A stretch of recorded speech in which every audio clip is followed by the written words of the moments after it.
Welcome to the Sports Whip. I'm Ashley Barnett. Only a month left in the college football regular season, and a few teams are eyeing their conference championship. Plus, Kory and the guys will preview the Ole Miss basketball team as they kick off their preseason game on Friday. The Sports Whip starts now.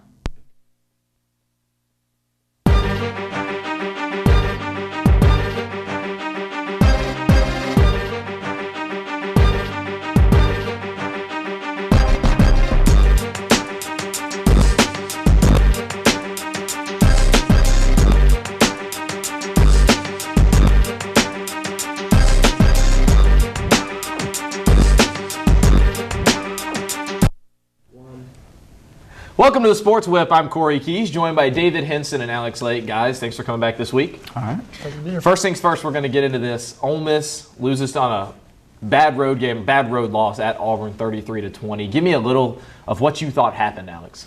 Well, I'll tell you what, there were a lot of issues. I'm going to start with the offensive line because I think that was the biggest issue. I mean, I just really don't see anything productive you can take out of that game, especially if you're the offensive line. Well, talking about not finding anything productive, I thought the first drive of the game was great. You know, we fumbled on the opening kickoff return, recovered it, went 97 yards, Jevin threw for 70 yards, we got 30 yards rushing. You sent me a text message saying, yeah, easy, too easy. I thought we were going to stop them, with our defense and, win easily, but... Exactly, and it's obvious things have to change going into this week and throughout the rest of the SEC season. So moving along into the SEC, Georgia, Florida, the world's largest cocktail party in Jacksonville. The game was never really close. No, and that solidified Florida's position as the number one team coming out of the East, so they definitely have a spot in Atlanta. So I think Florida's, at this point, Alabama's been playing well all along, but I think Florida is going to be the team to beat in the SEC until proven otherwise. Yeah, I agree with you.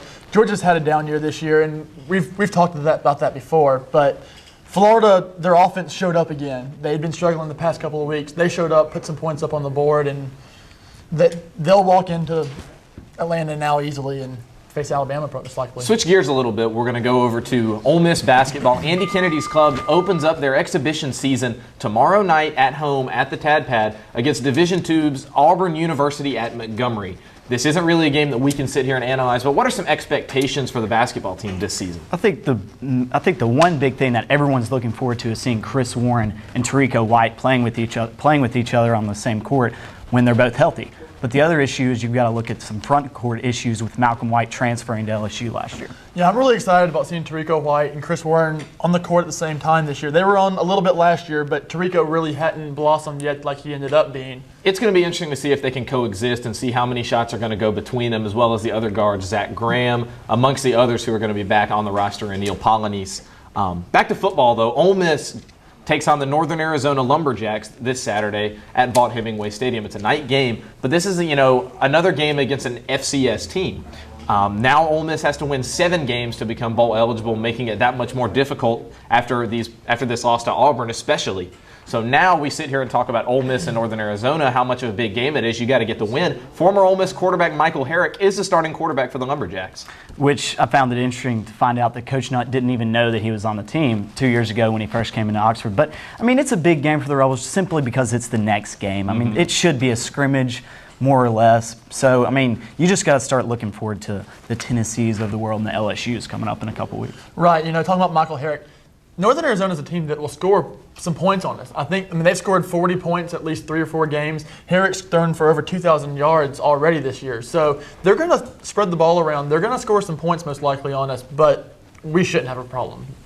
Moving on to the national scene with big games going on nationally this week. There's a pretty big game going on in the Big Ten, the Ohio State Buckeyes and the Penn State Nittany Lions. Now, this is a game where Iowa is the clear leader in the Big Ten. They're undefeated, ranked in some polls as number 3 or number 4 in the nation as well as in the BCS. Now, if either of these teams wants to catch Iowa, they have to win out. Ohio State takes on Iowa in, I think, a week.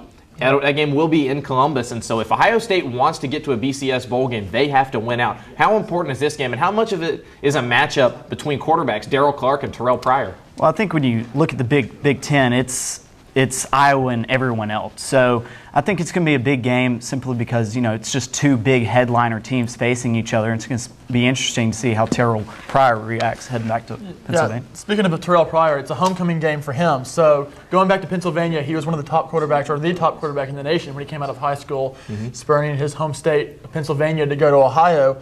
Penn State forced a fumble on Pryor last year, which got them the win in Columbus last year. So I'm sure Pryor will be going back home trying to. And the lone ranked matchup in the SEC is going to be LSU and Alabama, number 9 against number 2, depending on what poll you look at. That game in Tuscaloosa going to be a huge game in the West at pretty much deciding who's going to go to Atlanta out of the West. If Alabama wins, they've got it locked up more or less. Yeah, and the other, I personally have never been impressed with LSU this year. I just haven't. So I think Alabama's going to come out. I could see Alabama winning by a couple touchdowns, to be honest. I hadn't been impressed with LSU either this year until after our game last week against Auburn, because Auburn the week before had gone to LSU, gone to Baton Rouge, and had gotten dominated. So I think LSU, maybe kind of like we did last year, is starting to come around as the season has progressed. Right. And, I see Alabama, but it could be a good game. And a few questions for you guys. Go ahead and give me a little sentence answer on each of these. And this pertains to Ole Miss football. Can the Rebels get back to the top 25 and stay there? I just don't see it happening.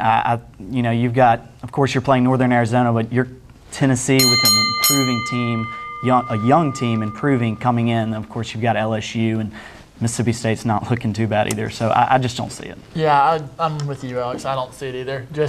Well, and given that, what's going to have to happen the last 4 games for the Rebels to hopefully win out? Well, I think you've got to work on the offensive line. Obviously, with Rashad Johnson is now suspended for the rest of the year, offensive line is just something that has to come around. And, of course, we've got some Jevin Sneed needs to get his head ready. I think we're going to have to play like we did against Arkansas. We got pressure on the quarterback. We stopped their run pretty well. And our offense played probably the best game they've played all year. And we're going to go pick them for 2 games here, and I think we're all in consensus that we're going to take Ole Miss over Northern Arizona. That's pretty much understood between us. So there's 2 games, and 2 games that we've already talked about that are the big national ranked games in the top 25. First, Penn State and Ohio State. The game is at Happy Valley at Penn State. I'm going to take Penn State at home. I'm going to take Penn State at home. And I'm going to take Ohio State, who's going to make this interesting going back to Columbus next week to take on the Iowa Hawkeyes for the Big Ten. And the last game we're going to talk about, LSU and Alabama. Take your pick. As I said, I think Alabama playing in Tuscaloosa, it might be a good game, but I think Alabama will come out on top. I think Alabama's pretty determined now, and they had a little scare against Tennessee. They're back on track. I'm also going to take Alabama, and we'll do one more game because this is a big game in the SEC. We didn't talk about it here at the onset. South Carolina is at Arkansas. This is a game where, Arkansas defensively has had problems. South Carolina has a good defense that can pressure Ryan Mallett, a guy like Eric Norwood. Who would you take? Oh, well, I think South Carolina has been one of the great surprises in the SEC, but I think Arkansas, with their offensive explosion, I think they're going to come out and they're going to play pretty well and get the win. See, I see Arkansas struggling against South Carolina, much like they did against us. I see Norwood putting pressure on Mallett and forcing some turnovers, and I see South Carolina. I'm going to take South Carolina again. And guys, good show again. Thanks for showing back up. All right, that'll do it for us here on the Sports Whip. Tune in next week on Thursday nights. It'll be up on YouTube as well as the DMOnline.com. For Alex Lake and David Henson, I'm Kory Keys. Thanks for joining us right here on the Sports Whip. Have a good week, everybody.